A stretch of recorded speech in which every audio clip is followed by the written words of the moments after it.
Saludo con mucho gusto, como todos los lunes, miércoles y viernes, a Rafael Cardona con su cristalazo. Ya escuchó usted cómo están las cosas en los procesos del cambio de poderes.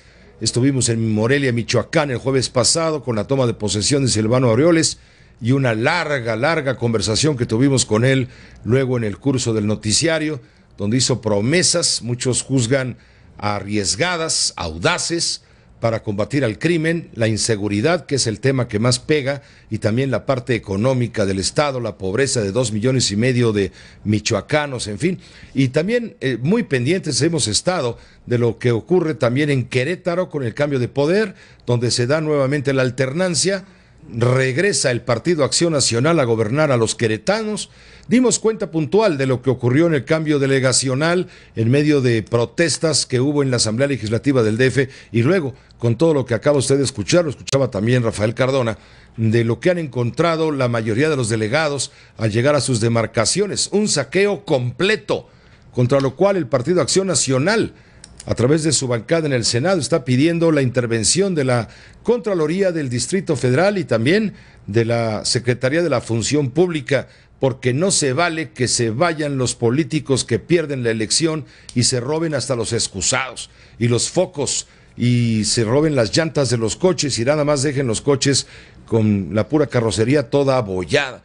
Esto es una vergüenza que esto se dé en la capital de la República Mexicana a estas alturas. Vienen cosas muy serias. Y bueno, el arribo del Bronco, por supuesto, que también despertó muchísimo interés en la República Mexicana. El primer gobernador ciudadano sin partido, al menos en su candidatura y hasta este momento, sin partido, que llega a gobernar uno de los estados más importantes de la República Mexicana. Todos lo son, pero Nuevo León se distingue por su productividad, por su empuje industrial, y no de ayer o de antier, sino prácticamente de toda la historia moderna del país. Rafael, ¿cómo te va? Muy buenas noches. ¿Qué tal, Pepe? Mucho gusto en saludarte. Buenas noches.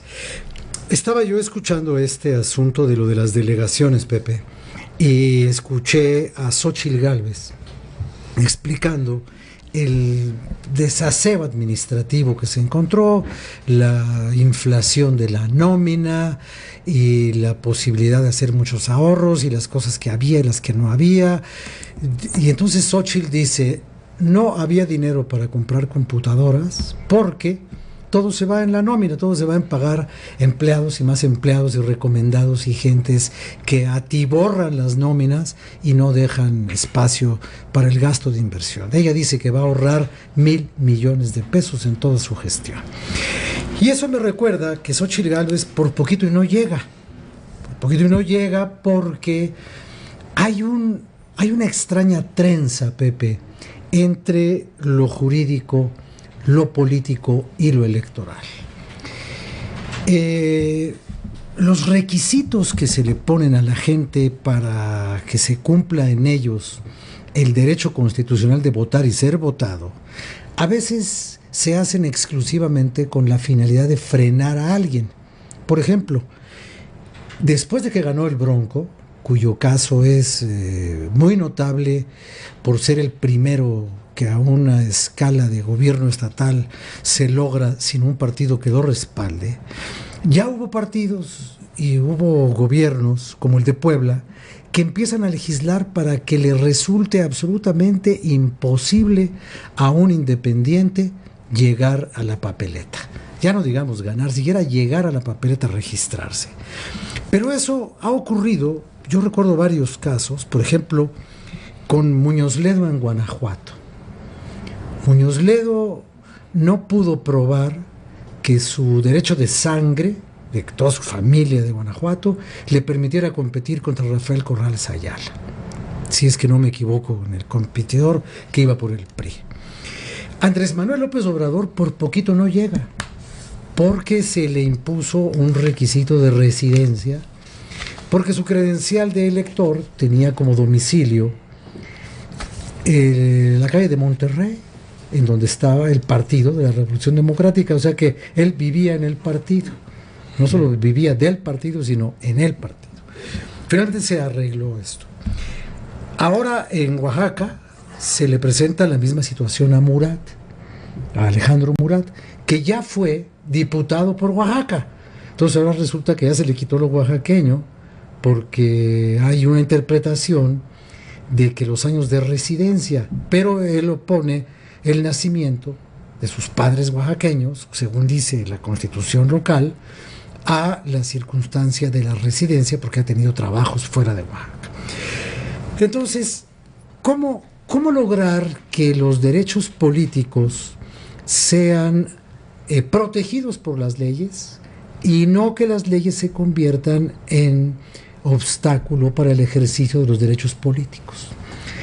Ese dilema lo resolvió hace ya mucho tiempo Jorge Castañeda.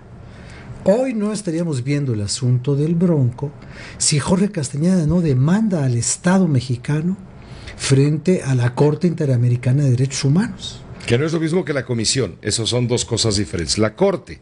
Entonces, bueno, él fue a una corte y dijo, aquí está pasando esto y tal. Fue Federico Reyes Heroles con él, lo asesoró. Hicieron todo un alegato jurídico con base en los derechos universalmente consagrados. Y finalmente, a través tanto de la Corte como de la Comisión, de todo el mundo, bueno, finalmente desde afuera nos vino el impulso a los mexicanos para reconocer lo que hoy le ha permitido al Bronco dos cosas que yo no sé si sean indicio de su éxito en el gobierno, pero son dos cosas que impresionan, sobre todo a los impresionables.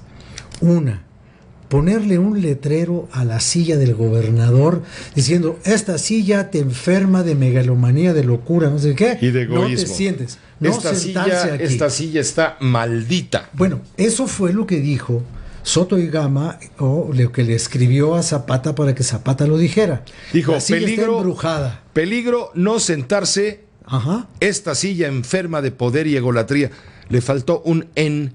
Peligro no sentarse en esta silla enferma de poder y egolatría.